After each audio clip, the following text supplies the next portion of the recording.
Hello and welcome to Big Dash Knows. Big Dash knows what? New York Giants football. Let's go. How are we feeling out there? How are we feeling, Giants fans? Football is here. Finally here. Week 1 here. How are you feeling? I'm on Twitter. The temperature in the room is all over the place. It's hot, it's cold, it's lukewarm, it's freezing, it's super hot. It's all over the place, man, depending on who you're talking to. There's no just flat out feeling about the New York Giants when it comes to the fans. But guess what? I'm here to tell you guys that I'm excited for the season. I'm excited that the New York Giants are playing football. I missed football. I miss Giants football. I keep saying it in all these previous videos, all the debates, all the predictions, throw it all away. All the discussions prior to the ball being kicked off on Sunday, throw it all away. It's time for the New York Giants to show up. I don't want to hear any more about Joe Shane being a dummy. I don't want to hear any more about Brian Dable being unstable. Charlie. Shout out to Charlie, man. These guys have to go out there on the field. Not the GM, not the coach. These players have to go out there on the field and make things happen. Shake things up. Prove that they belong in this league, because a lot of people on the outside and inside are looking at the New York Giants like, yeah, go ahead and throw the season away. Let's focus on the 2025 draft. Nah, man, I can't look that far into the future. We talking 4 or 5 months from now. No, I will not do that. I will not do that. We got a game on Sunday, people. We have a game where the New York Giants are in their 100th season, playing against the Minnesota Vikings at home, and we're the underdogs. I know it's only a 1.5 but we are the underdogs on the home opener of the 100th season against the Minnesota Vikings. I feel highly disrespected. But you know what? It is what it is. Because guess what? The bad taste that was left in your mouth last year, that's just what we're seeing now. Sports media, beat writers, they're just going off of the temperature in the room. And for a lot of people, it's ice cold when it comes to the New York Giants. But again, it is what it is. And at the end of the day, the game is played on Sunday by the players, not by the GMs, not by the coaches, by the players. And these guys got to fight for each other, stick up for each other, and crush this team together. So let's talk about some of the narratives that are going on right now. Get my handy dandy notebook. Talk about some of these narratives. So the one narrative that I see, well, one narrative, I don't want to put these in order, but the one narrative that I'm seeing is this is a Brian Flores revenge game. If Brian Flores wants to be mad at anybody, be mad at Bill Belichick. Be mad at Bill Belichick for calling you and saying congratulations on getting the job when you weren't the one that got the job. So if you're going to be mad at anybody, be mad at Bill Belichick. If you want to treat it like it's a revenge game, cool. Because guess what some people like to do when they're super angry and want revenge? They tend to make mistakes. And hopefully Brian Flores does that. Number 2, as far as the narrative, Kevin O'Connell is working with Sam Darnold or making Sam Darnold better. Us as Giants fans can't talk about a lot of quarterbacks dealing with our situation. We can't talk about a lot of teams' quarterbacks, so they say. But don't sit here and tell me that you expect Sam Darnold to be something that we haven't seen in a long time if you're the same person that don't believe that Daniel Jones could turn into something at the same time. I don't want to hear it. I don't want to hear it. Narrative number 3, the Giants secondary is weak. Now, this is one of those narratives that I can agree with. I'm not going to be absolutely totally biased. I mean, listen, I'm in my Homer hat right now. It is what it is, but I can agree that the secondary is weak right now. Yes, we picked up Adoree Jackson. Yes, he's probably going to be on the snap count. Yes, it's either going to be Cordell Flott or Nick McLeod starting on the corner opposite side of Tay Banks. But it's all about this pass rush. I'll get into the keys to victory in a second, but that's the other narrative, that the New York Giants secondary is weak, which I can agree with. And then the last narrative is just Daniel Jones is flat out awful. Now, here's the thing when it comes to Daniel Jones being awful. There's no argument against that. He has been consistently inconsistent throughout his career, or you can say he's been bad. Now, you can say that Brian Daboll can be the quarterback whisperer. You can say that Joe Schoen signed this man, which is true when it comes to Joe Schoen. He had a chance to get a quarterback back in April. But guess what? He didn't get another quarterback, no matter how much I disagree with that. You might have disagreed with that, and whoever else disagreed with it. It is what it is now. It is what it is now. Daniel Jones is the quarterback of the New York Giants, and guess what? You can either root for him or you don't have to root for him. Me, I'm a Giants fan first. Even when Daniel Jones is long gone, I'll be a Giants fan still. But as long as this man is playing quarterback every Sunday, Thursday, or Monday night, guess what? I'm rooting for Daniel Jones. So let's start talking about these keys to victory. And I'll start off with the offensive side. What the New York Giants should do, or what I see as keys to victory for the New York Giants. The first thing is going to sound super corny, and nobody wants to do it, and that's run the ball. Our offense has to be able to run the ball successfully. That's one of the oldest things when it comes to football, being able to run the ball and stop the run, and the New York Giants need to be able to run the ball against Minnesota. Inside, outside, whatever. They need to be able to run the ball successfully. I mean, the goal is to get into third and manageable, especially when you got your quarterback coming back off of ACL, might have some confidence issues, which he said he does not. Still his first regular season game back, bumps and bruises, rust, whatever you want to call it. I don't want to hear any of that. We need to be in third and manageable, because we can succeed and keep sustaining these drives if we are in third and manageable. Once we get in third and long, and when we get into these situations where they're passing downs and everybody knows it, we might be in trouble, because that's when Brian Flores, flourishes the most. What else do I have here? We need to have a heavy dose of Wan'Dale Robinson. That's another thing. We have not seen Wan'Dale Robinson all preseason long, and I believe that's by design. Brian Daboll was not going to give you anything other than vanilla ice cream all through the preseason.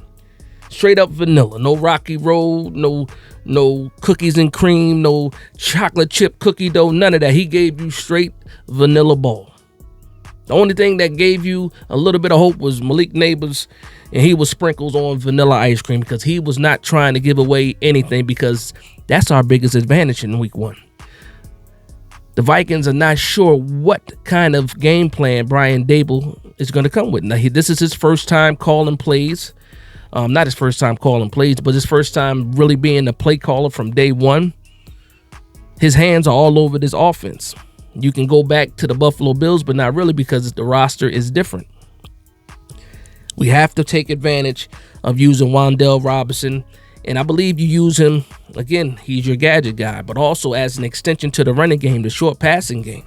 We have to be able to get Wan'Dale Robinson involved. And obviously you want to involve Malik Neighbors, and you want to involve Slayton and Hyatt and Theo Johnson. Yes, you want to do that. I'm just talking about keys to victory. Where are the matchups, where are the matchups that you can capitalize on? I think Wan'Dale Robinson is one of those guys. I also think the tight ends are Theo Johnson and Daniel Bellinger are keys as well. You know what? Harrison Smith is a good safety, but he's been around for a while. I think you can use the advantage of height and size against Harrison Smith if you're using a guy like Theo Johnson. Get your tight end involved too. I'll add that to that key to victory. We have to be able to get Wandell involved early. Extensions of the running game, short passing game, all that. Now, also, I believe ball placement. Ball placement is going to be very, very important. I don't believe, and everybody wants, as far as Giants fans want us to air the ball out. Throw the ball deep. You got Hyatt, you got Neighbors, throw the ball deep. No. Game 1 against the Minnesota Vikings, against Brian Flores, run the ball and then establish your passing game from the run. From the run. And ball placement is very, very important. And again, when it comes to Daniel Jones, ball placement is not his strongest suit. The reason why I say ball placement is important is because of Yak. I expect this to be a dink and dunk type of game, running game, dink and dunk, move the sticks. But if you can hit these guys with good ball placement in stride, the opportunity to produce in the Yak game is going to be highly important for the New York Giants. That's where your big plays, in my opinion, this week are going to come from. Yards after the catch.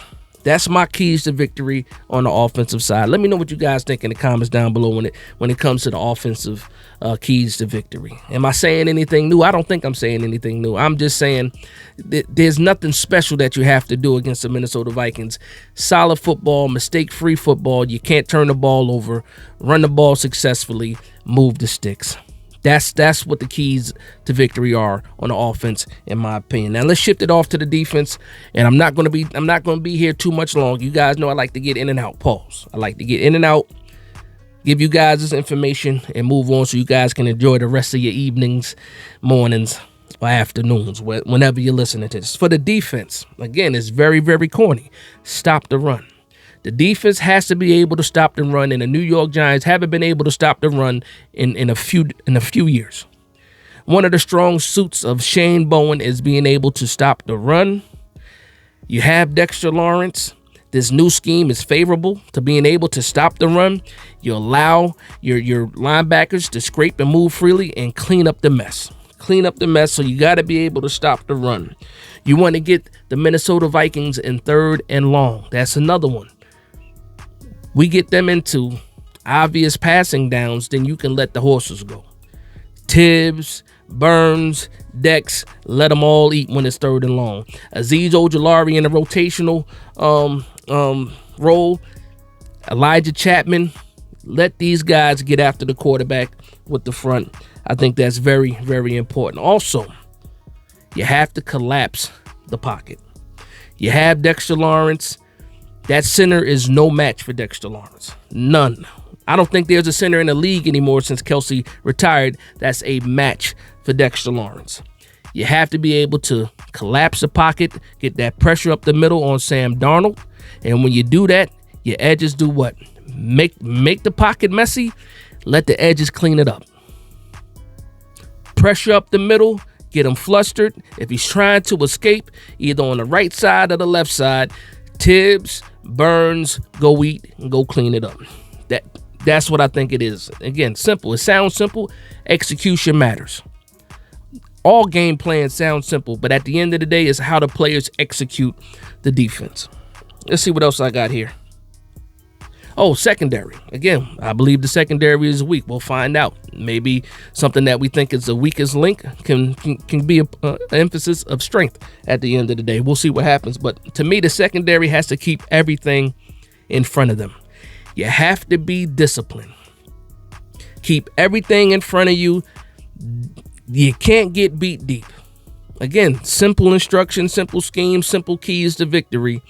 But we see it every week where assignments get missed, coverage gets blown, and guys go for 6. We can't allow that to happen. We have to be disciplined. These young corners, this young secondary has to be disciplined. Keep everything in front of you. And guess what? At the end of the day, what do you need to do is football? Tackle. That's one thing that the New York Giants have struggled with on occasions is tackling. We have to be sure tacklers against this Minnesota Vikings team. Let's see what else I have here. The last one is make Sam Darnold uncomfortable. We know about Sam Darnold. We remember the famous comment, quote, "I see ghost. I see ghost. I'm seeing ghost." We need to make Sam Darnold see ghost.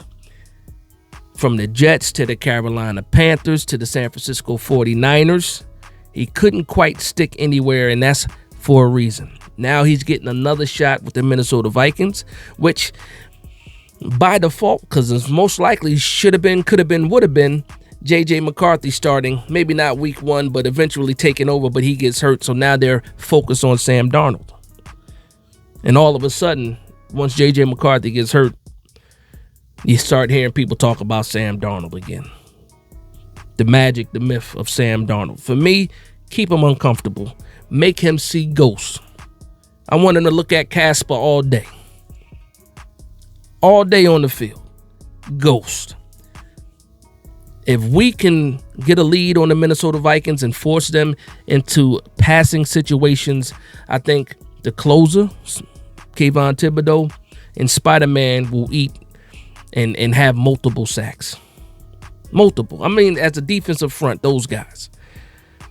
I think this game has the potential for the New York Giants, and I know Kevin O'Connell is probably going to do the short game with Sam Darnold. That would be the smart thing to do when you have talented edges like you have now and a talented front that you're going to be dealing with. So, the quick game is definitely something that's going to be in effect. The same thing I say for Daniel Jones, I'm pretty sure they're going to say for Sam Darnold. Get these ball placement matters. You have good wide receivers. Hit these guys in stride. Let your playmakers make plays. When it comes to the quick game, there's one other thing that I need this defensive line to do. Obviously, you want to get pressure. You want to collapse the pocket. You want to set the edge against the run game on the outside. You want to do all of these things. But one thing that our front needs to do, if you don't make it to the quarterback, or if it is a quick game, get the hands up. Get the hands up. The Giants will have a possibility to bat down a few balls in this game. They can bat down a few balls in this game, and when you see it happen, just know that I told you so. I told we should get a couple batted balls in this game, especially with the Vikings possibly going to the quick game to try to beat what Shane Bowen is doing in his pass rush, and also Dexter Lawrence. These guys need to get their hands up because they will have the opportunity to bat down some balls. But that's going to be my keys to victory.